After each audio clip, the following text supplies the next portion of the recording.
Assalamualaikum warahmatullahi wabarakatuh. Innal hamdalillah nahmaduhu wa nasta'inuhu wa nastahdihi wa nastaghfiruh wa natubu ilaihi wa na'udzu billahi min shururi anfusina wa min sayyiati a'malina. Man yahdihillahu fala mudilla lahu wa man yudlil fala hadiya lahu. Ashhadu an la ilaha illallah wahdahu la syarika lah wa ashhadu anna Muhammadan abduhu wa rasuluh. Ya ayyuhalladzina amanu taqullaha haqqa tuqatih wa la tamutunna illa wa antum muslimun. Ya ayyuhan nasu taqu rabbakumul ladzi khalaqakum min nafsin wahidah وخلق منها زوجها وبث منهما رجالا كثيرا ونساء واتقوا الله الذي تساءلون به والأرحام إن الله كان عليكم رقيبا يا أيها الذين آمنوا اتقوا الله وقولوا قولا سديدا يصلح لكم أعمالكم ويغفر لكم ذنوبكم ومن يطع الله ورسوله فقد فاز فوزا عظيما. وقال رسول الله صلى الله عليه وعلى آله وسلم فإن أصدق الحديث كتاب الله وخير الهدي هدي محمد صلى الله عليه وسلم وشر الأمور محدثاتها. Jamaah salat maghrib Masjid Muhammadiyah Al-Furqan rahimani wa rahimakumullah. Alhamdulillah kita bersua kembali setelah sekian lama melanjutkan kajian Sirah Nabawiyah yang diambil dari kitab Ar-Rahiq Al-Makhtum, buah pena dari Asy-Syaikh Dr. Sofiyur Rahman Al-Mubarakfuri rahimahullahu ta'ala. Salawat serta salam semoga tercurah limpahkan kepada Nabi besar Nabi Muhammad sallallahu alaihi wasallam, kepada keluarganya, kepada segenap sahabatnya dan umatnya yang senantiasa mencintai beliau hingga akhir zaman. Masih melanjutkan detik-detik Rasulullah sallallahu alaihi wasallam akan mengusir kelompok Yahudi yang bernama Bani Qainuqa. Diriwayatkan oleh Ibnu Hisam dari Abu Aun anna imra'atan minal Arabi, ada seorang wanita muslimah dari bangsa Arab, qadimat bi jalabin laha, membawa hasil kerajinan. Baba'athu fi suqi Bani Qainuqa, kemudian hasil kerajinan tersebut dijual di pasar orang Yahudi, yaitu pasar Bani Qainuqa. Wa jalasat ila sa'irin, wanita muslimah tersebut berada di pasar akan melakukan transaksi, yaitu menjual hasil kerajinannya. Kebetulan berdekatan dengan tukang penjual emas, soik, yaitu orang-orang Yahudi. Faja'alu yuridunaha ala kashfi wajiha, orang-orang Yahudi yang menguasai pasar tersebut memaksa wanita muslimah tadi membuka jilbabnya. Fa'abad, muslimah tersebut dengan halus menolaknya. Fa'amada as-sa'iqu ila tarfi saubiha faqa'adahu ila zuhriha. Si tukang emas tadi, yaitu seorang Yahudi, menarik ujung jilbabnya lalu mengikatnya ke punggungnya sendiri tanpa sepengetahuan muslimah tersebut. Ketika dia berdiri, falamma qamat in kasyafat syaw'atuha, terbukalah auratnya, ya kelihatan lehernya, kelihatan dadanya dan seterusnya. Fadhahaku biha, tukang emas tadi, si Yahudi dan kelompok Yahudi yang lainnya yang ada di pasar tersebut tertawa terbahak-bahak mempermalukan seorang muslimah bangsa Arab. Fasohat, wanita tersebut berteriak histeris. Mendengar teriakan muslimah ini, fawathaba rajulun minal muslimina, seorang laki-laki muslim melompat ke arah wanita tersebut, ala so'igi faqatalahu, yaitu bernahi mungkar, ya, kepada si tukang emas yang telah membuka jilbabnya. Wa kana Yahudiyan, ya, tukang emas tersebut seorang Yahudi.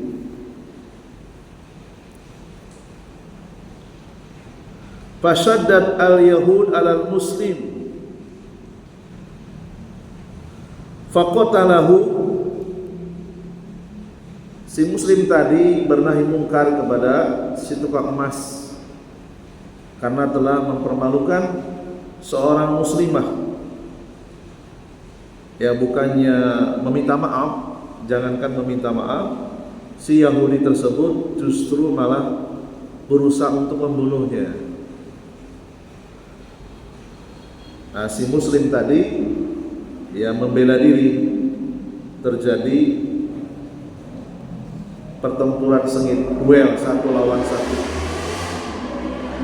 Akhirnya perkelahian dimenangkan oleh seorang muslim. Yahudi tadi meninggal dunia, mati. Ya. Fasyadat al-yahud alal muslim, lalu kemudian satu pasar yang mayoritas isinya orang-orang Yahudi mengeroyok si muslim tadi, faqataluhu, sampai mati. Ya. Fastaroho ahlul muslimi al muslimina alal yahud, lalu kemudian melihat kejadian tersebut, keluarga muslim tadi berteriak meminta tolong kepada kaum muslimin lainnya atas tindakan orang-orang Yahudi yang ada di pasar tersebut, sehingga terjadilah tindakan kekerasan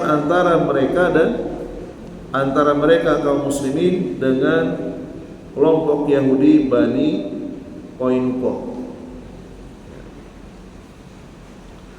Pelajaran yang bisa kita ambil dari cuplikan kisah ini, jamaah sekalian rahimani wa rahimakumullah, wanita di zaman Nabi itu sangat terhormat, ya. Mereka sangat bangga dengan pakaiannya karena kecintaan kepada Islam dan Nabinya. Mereka itu sangat taat. Berbeda di zaman sekarang, banyak sekali kaum muslimah yang ketika keluar rumah banyak yang membuka aurat. Ini menunjukkan bahwa kualitas agama para muslimah di zaman Nabi itu sangat tinggi. Mereka mengamalkan ajaran Rasulnya, berbeda dengan di zaman sekarang. Banyak sekali kaum muslimah yang memamerkan auratnya yang tidak halal bagi para laki-laki lain. Karena kejadian inilah Rasulullah SAW akan mengusir Yahudi dari Bani Qainuqa. Jadi Yahudi itu banyak, klannya banyak, ya, kabilahnya banyak. Al-hisaru summa taslimu summal jala. Jadi Rasulullah sudah kehilangan kesabaran, ya. Wahina idin ila sabru Rasulillah. Rasulullah sudah kehilangan kesabaran. Fastakhlafa 'alal madinati Aba Lubabah ibni Abdul Munzir. Dari pusat Madinah Rasulullah berangkat menuju kampung Yahudi Bani Qainuqa. Rasulullah rapat langsung mengerahkan pasukan, dan sebelum meninggalkan pusat pemerintahan,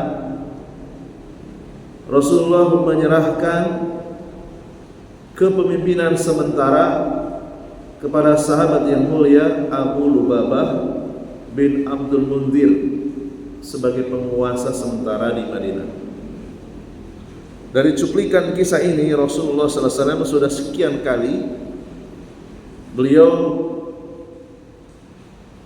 sering mendidik para sahabat yang punya jiwa leadership, ya, diangkat sementara, kan nggak mungkin kosong, ya, bahaya, ya. Yang mimpin sholat berjamaah itu harus ada, menggantikan beliau. Rasulullah kehabisan kesabaran karena musuh Allah SWT telah melampaui batas. Jadi memang kesabaran itu ada batasnya. Rasulullah saja ketika melihat tindakan orang kafir yang melampaui batas, beliau mengambil tindakan tegas, ya.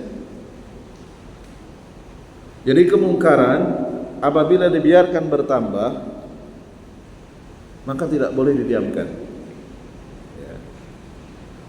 Justru kalau kita diam terhadap kemungkaran, dengan diamnya kita kemungkaran tersebut bertambah, maka kata para ulama, diamnya seseorang terhadap kemungkaran sehingga bertambah kemungkaran tersebut disebut setan bisu.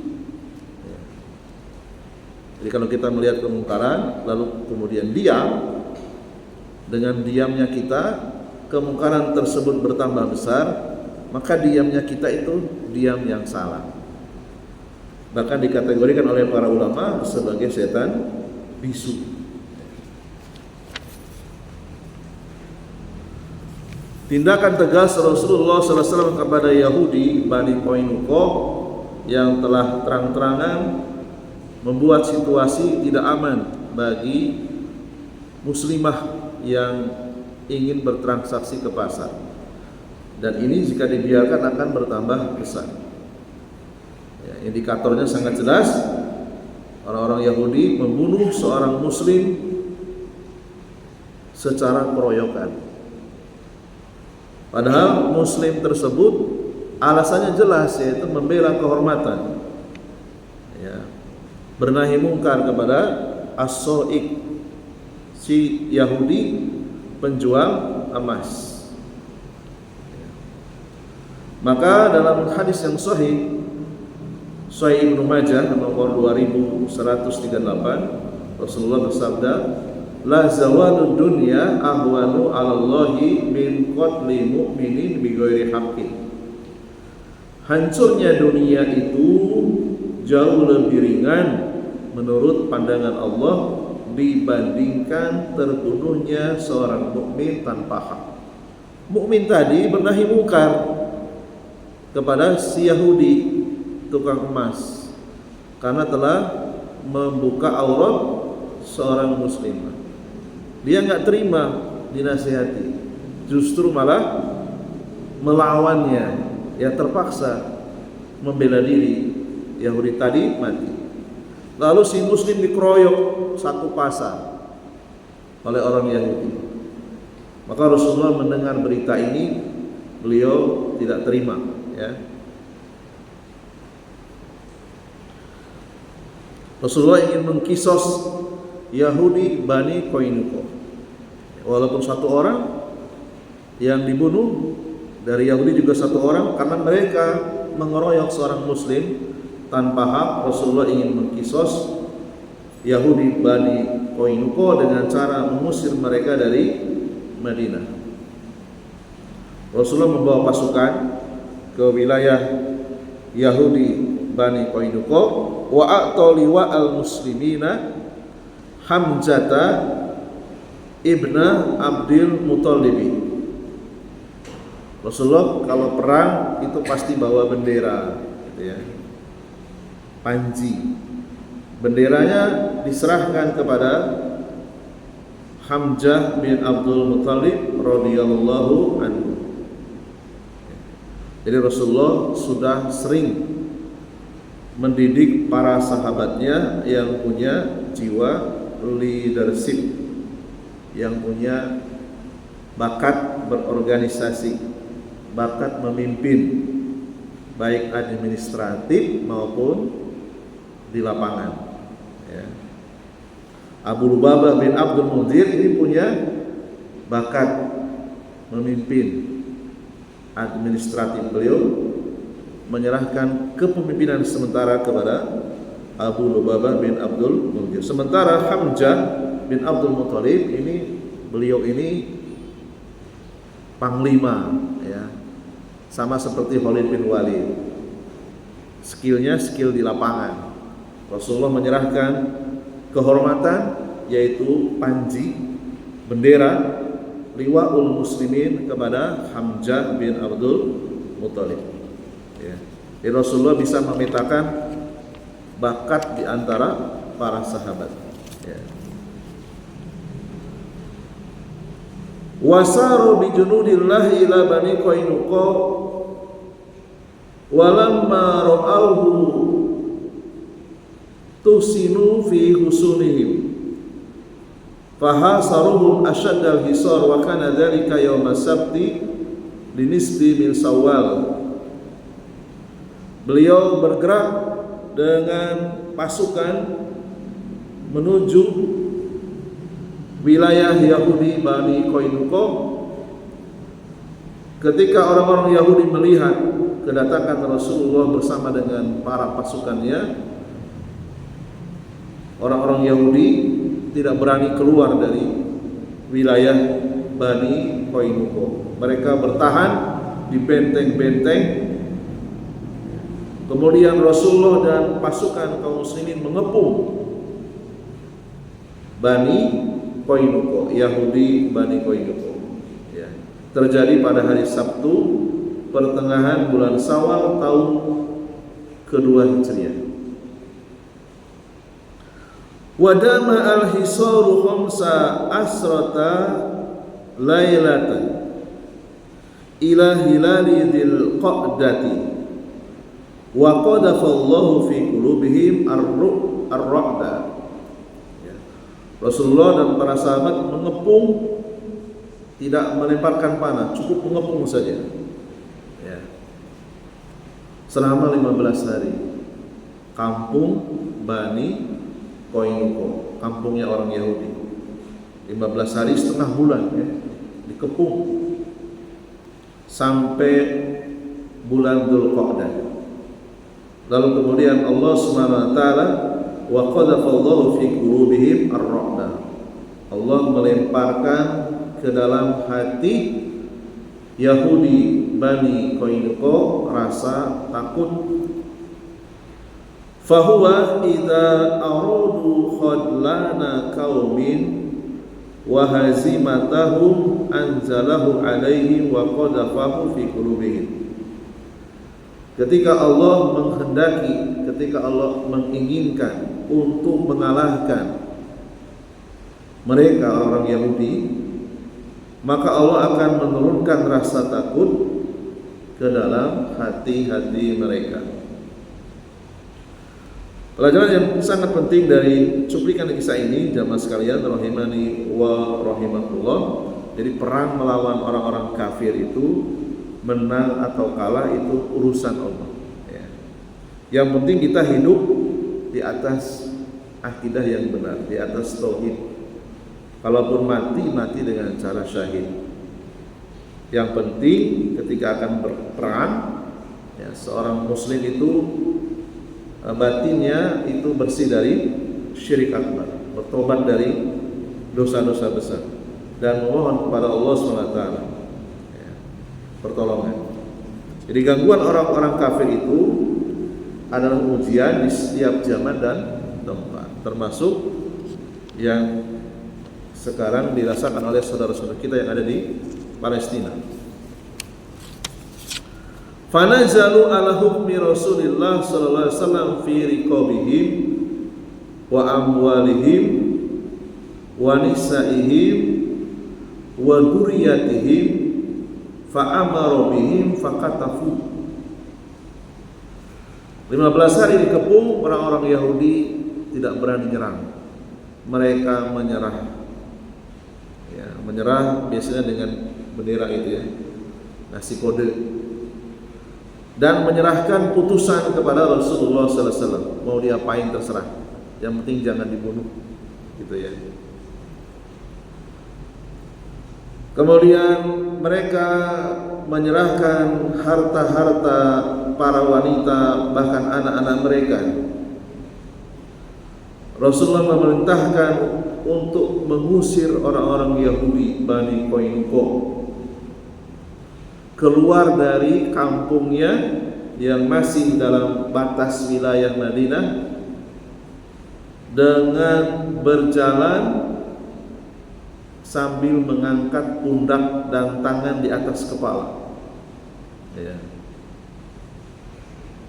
Karena sudah melampaui batas, ya. Adapun Yahudi kabilah yang lainnya yang belum melampaui batas, ya dibiarkan, ya. Ini Bani Qainuqa. Jadi kalau kita refleksikan dengan sekarang, ya jelas ya, yang ada di Palestina itu sudah melampaui batas, mengganggu, membunuh kaum muslimin.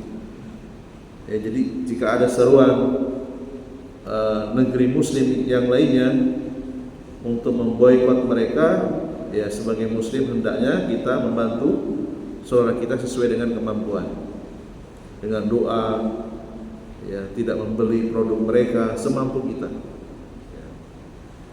Jadi kalau ada usulan negeri lain untuk menampung saudara-saudara kita yang kehilangan tempat tinggal dan tidak memungkinkan untuk bertahan di sana, kalau memang itu real, ya patut untuk diapresiasi karena mereka saudara-saudara kita. Wahina idin qoma Abdullah bin Ubay ibnu Salul bidauri nifaqihi. Pada saat orang-orang Yahudi Bani Qainuqa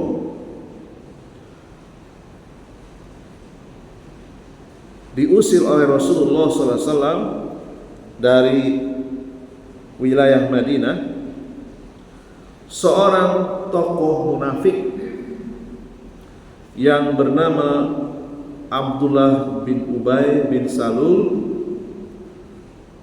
beliau berpura-pura, ya, namanya orang munafik gitu ya, meminta kepada Rasulullah SAW untuk memberikan ampunan.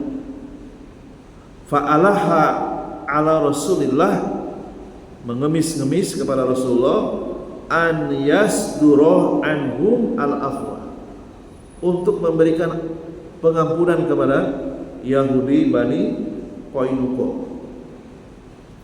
Faqala Abdullah bin Ubay bin Salul, direkam oleh para ahli sejarah, ya Muhammad, wahai Muhammad. Ya, jadi dari cara berbicaranya aja udah kelihatan ya, kalau dia seorang muslim yang baik tentu tidak akan mengatakan ya Muhammad, ya Rasulullah. Para sahabat gak ada satupun yang memanggil dengan namanya langsung. Akan kelihatan dari cara berbicaranya. Kecuali orang Arab Badui yang tinggal di pegunungan, wajar mereka orang-orang yang tidak terpelajar. Abdullah bin Ubay bin Salul ini orang kota, orang terpelajar. Dari cara berbicaranya sudah kelihatan, ya Muhammad. Dia tidak mau mengucapkan ya Rasulullah. Padahal sudah masuk Islam. Ya, padahal sudah masuk Islam. Ahsin fi mawali wa kana Banu Qainuqa khulafa al-Khazraj. Wahai Muhammad, tolong perlakukanlah mereka Yahudi Bani Qainuqa, mereka adalah sepupu saya, sekutu suku Khazraj. Fa'abta'a alaihi Rasulullah sallallahu alaihi wasallam faqarrara Ibnu Ubay maqalatahu fa'arada anhu. Rasulullah sengaja mengulur-ulur sampai Abdullah bin Ubay ini mengulang-ulang ucapannya tadi. Ya Muhammad, ahsin, perlakukanlah bi mawali wa kana Banu Qainuqa, tolong perlakukan mereka dengan baik, mereka adalah sepupu saya. Rasulullah berpaling, tidak mau melihat wajahnya. Lalu Abdullah bin Ubay tidak putus asa, terus meminta. Fa adkhala yadahu fi jaybi dar'ihi, sampai Abdullah bin Ubay bin Salul memasukkan tangannya ke dalam saku perisai Rasulullah sallallahu alaihi wasallam. Lalu Rasulullah mengatakan, faqala lahu arsilni, lepaskan tanganmu dari saya.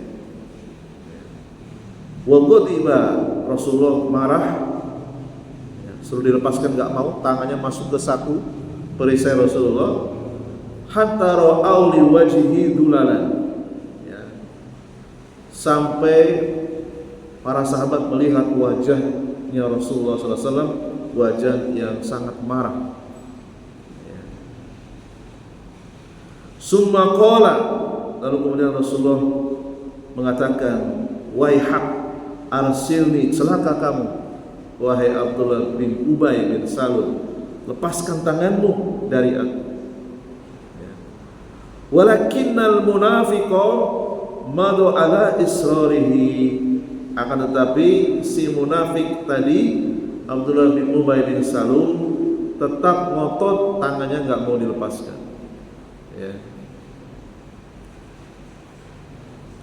Wa qala, dia mengatakan, la wallahi, demi Allah, walaupun munafik, ucapannya meniru-niru kaum muslimin, demi Allah, wallahi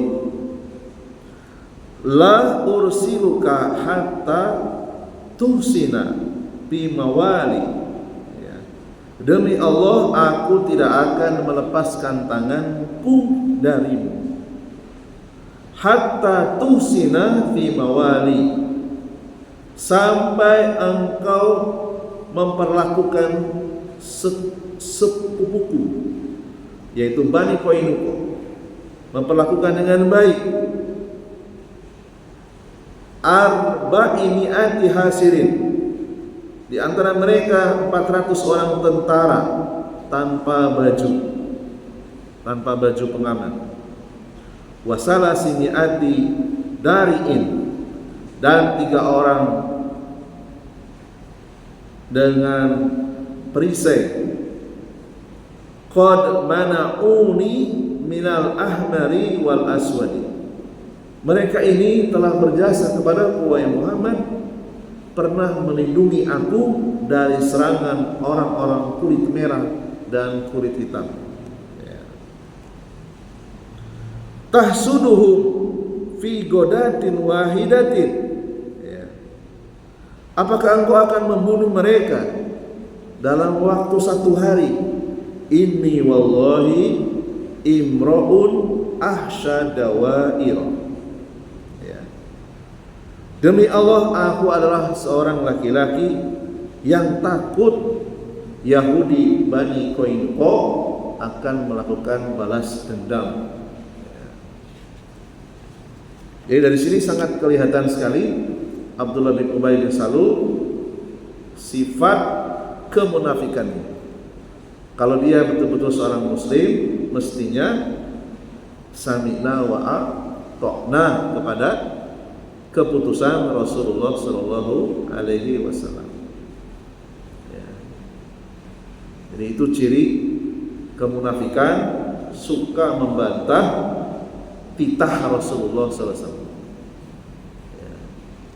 Kalau Rasulullah bertindak pasti dipandu dengan wahyu. Tak mungkin Rasulullah bertindak tanpa wahyu. Wa ma yantiqu 'anil hawa in huwa illa wahyu yuha. Tidaklah apa yang diucapkan oleh Rasulullah SAW melainkan wahyu yang Allah berikan kepadanya. Nah, si Abdullah bin Ubay bin Salul ini tidak terima dengan keputusan Rasulullah SAW untuk mengusir Yahudi Bani Qainuqa. Wa amala Rasulullah sallallahu alaihi wasallam hadal munafiqa alladzi lam yakun madu ala idhari islamihi illa nahwa syahri wahidin fahasbin amalahu bil husna. Walaupun Rasulullah marah luar biasa kepada Abdullah bin Ubay bin Salul, tangannya enggak mau dilepaskan, beliau semarah-marahnya beliau tidak sampai memukul ya, dengan tindakan kekerasan, enggak pernah. Ya, Rasulullah tetap memperlakukan dengan baik. Fawahabahum lahu wa amaruhum an yukhriju minal madinati wa la yujawiruhu biha. Fakharuju ila udru'ati syami faqallun an labathu fiha hatta halaka aktsaruhum. Rasulullah SAW menyerahkan kepada Abdullah bin Ubay bin Salul Yahudi Bani Qainuqa, nih saya serahkan Yahudi Bani Qainuqa kepada kamu, wahai Abdullah bin Ubay bin Salul. Tolong kamu kawal mereka untuk keluar dari Madinah dan tidak boleh hidup bertetangga, berdampingan denganku selama-lamanya. Rasulullah tetap mengusir.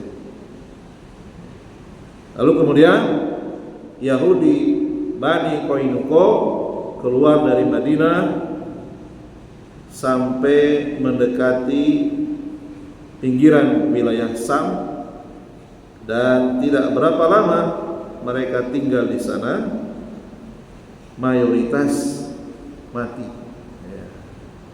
Mati entah karena kepanasan atau karena kelaparan, wallahu a'lam. Ya, mayoritas mereka mati. Wa qabada Rasulullah sallallahu alaihi wasallam minhum amwalahum. Rasulullah sallallahu alaihi wasallam mengambil harta benda peninggalan Yahudi Bani Qainuqa. Fa akhadha minha salasa kisi wa dir'aini wa salasata asyafin wa salasata rimahin wa khamsa gonaimihim wa kana alladhi tawalla jam'al gonaimi Muhammad ibnu Maslam. Rasulullah mengambil 3 lembar pakaian, 2 buah perisai, 3 buah pedang, 3 buah tombak, serta mengambil 1/5 dari harta rampasan perang peninggalan Yahudi Bani Qainuqa. Dan yang bertugas mengumpulkan harta tadi adalah sahabat yang mulia Muhammad bin Maslam.